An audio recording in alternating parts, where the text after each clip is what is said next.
Hi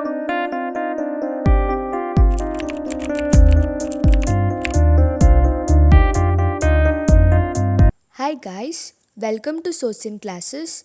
This is Hima Hegde presenting before you the current and contemporary affairs in anthropology. The first topic for today is human and primate blood groups.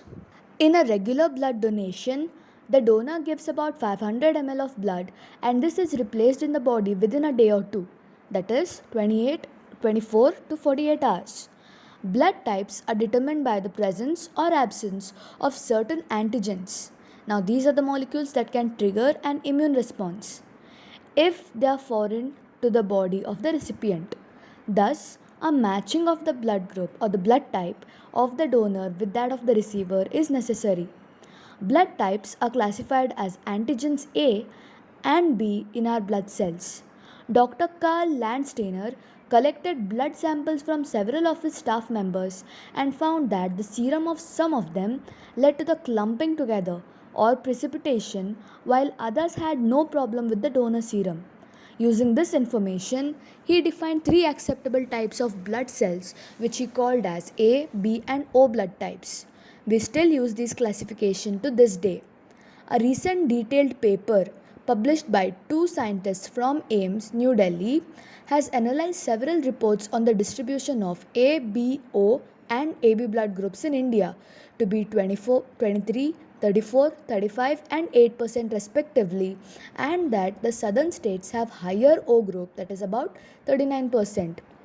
In 1964, the Italian population geneticist Dr. Cavalli Cefosa worked not only with his colleagues to check on the prevalence of blood groups A, B, O, and AB in Italy and its neighbors, but also contacted several colleagues across the world and published a phylogenetic tree of 15 human populations and the prevalence of blood group distributed across the north continents or even the south continents of America, South Africa, and Polynesia in the Far East. In addition, he was also able to obtain fossils of Neanderthals and Denisovs from heritage sites in Europe roughly between 40,000 to 1 lakh years ago. His group could then classify these populations with blood groups A, B, O, and AB. Interestingly, in their paper, Dr. Farhood and Dr. Yagane also quote the report published by Dr. Cramp in Primatologia, that is, which reports that primates, that is, chimpanzee, gorilla, orangutan, and gibbons, also have blood groups containing AB, A, B, and O, just as we humans do. Indeed, we owe our blood types A, B, O, AB thanks to what our primate monkey ancestors had millions of years ago. Just think about it. Our blood is our heritage just as our genes are. From monkeys to archaic humans and our ancestors to today. Hanuman of Ramayana not only helped goddess Sita by bringing her to the safety of her home but also blessed us with our blood groups. The second concept for the day will be Alzheimer's and viruses. Common viruses may be triggering the onset of the Alzheimer's disease. Now, two common viruses lie dormant in neurons, that is the herpes simplex virus HSV and varicella zoster virus, that is VZV. Lab models of the human brain show that activation or reinfection of VZV can trigger neuroinflammation and wake up HSV, leading to the accumulation of Alzheimer's linked proteins and neural decline.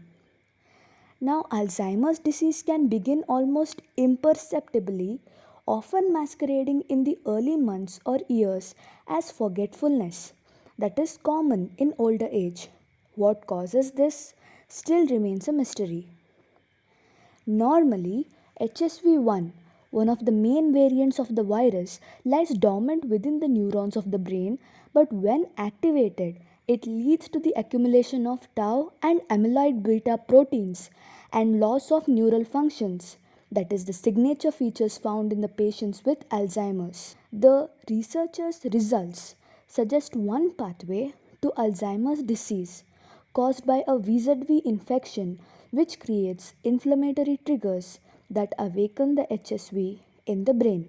Now, let us talk about the viruses lying in wait. The researchers have been working off a lot of established evidence that HSV has been linked to increased disease of the Alzheimer's disease in the patients. Now, according to the World Health Organization, or before that, it is known that there is a correlation between HSV and Alzheimer's disease, and some suggested involvement of VZV. But what we didn't know is the sequence of events that the viruses create to set the disease in motion. According to the WHO, an estimated 3.7 billion people under the age of 50 have been infected with HSV1, the virus that causes oral herpes. In most cases, it is asymptomatic, lying dormant within the nerve cells. When activated, it can cause inflammation in nerves and skin, causing painful sores and blisters. Now, how sleeping viruses may wake. To better understand the cause and effect relationship between the viruses and Alzheimer's disease, the researchers recreated brain like environments in small 6 millimeter wide donut shaped sponges made of silk protein and collagen. They populated the sponges with neural stem cells that grow and become fully functional neurons capable of passing signals to each other in a network, just as they do in brain. Some of the stem cells also form glial cells, which are typically found in the brain and help keep the neurons alive and functioning. The researchers found that the neurons grown in the brain tissue can be infected with VZV, but that alone didn't lead to the formation of the signature Alzheimer's proteins tau and beta amyloid, the components of the tangled mess of fibers and plaques that form in the brains of the patients. However, the researchers also noted the long term neurological effects that some COVID patients have experienced from SARS-CoV-2 virus, particularly among the elderly, and that both VZV and HSV1 can be reactivated after a COVID infection. Keeping an eye on possible follow on cognitive effects and neurodegeneration would be advisable in these cases, as told by the researchers. Effects of yoga, meditation, and Tai Chi on gene expression.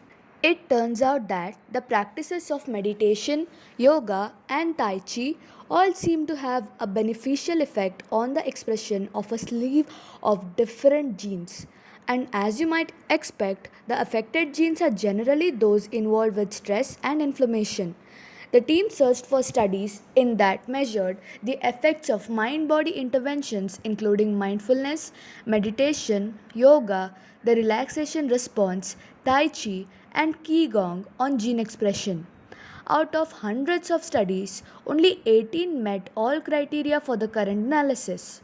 It turned out that all of the practices had some sort of effect on gene expression, either increasing or decreasing the expression of individual genes that were most often related to the stress and inflammation factors. In particular, the NFKB, a compound that's activated during times of stress and controls the expression of inflammation and the different aspects, was reduced across multiple studies. Across all the different practices, gene expression generally changed in the direction of reducing the stress and inflammatory responses, which, in terms of long health, is generally a good thing.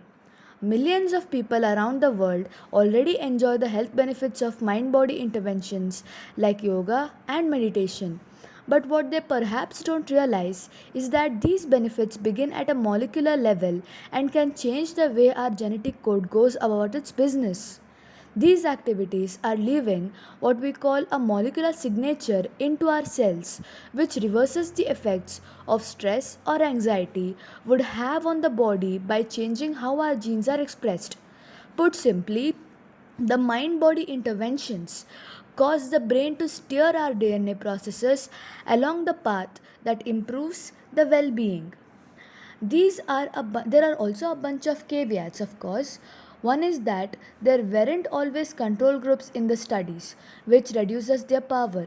Additionally, the studies use different types of intervention and different ways of measuring outcomes, which make it harder to draw conclusions. And though it's interesting that mind body methods alter gene expressions, it's not clear on how this translates into health in general. What was interesting about the study was that the inflammatory benefits seemed to stretch across different methods, from MBSR to yoga to pranayama to Qigong. Scientists won't rest until they suss out exactly how these practices do what they do. But since we already know that they do a lot good and have done for thousands of years, it is good to feel free and try out whichever one would feel comfortable with. And the good news is that, as people have long suspected and as science is starting to confirm, they all seem to have benefits that are measurable and very likely lasting. So that is it for today. Hope you found it informative. Thank you.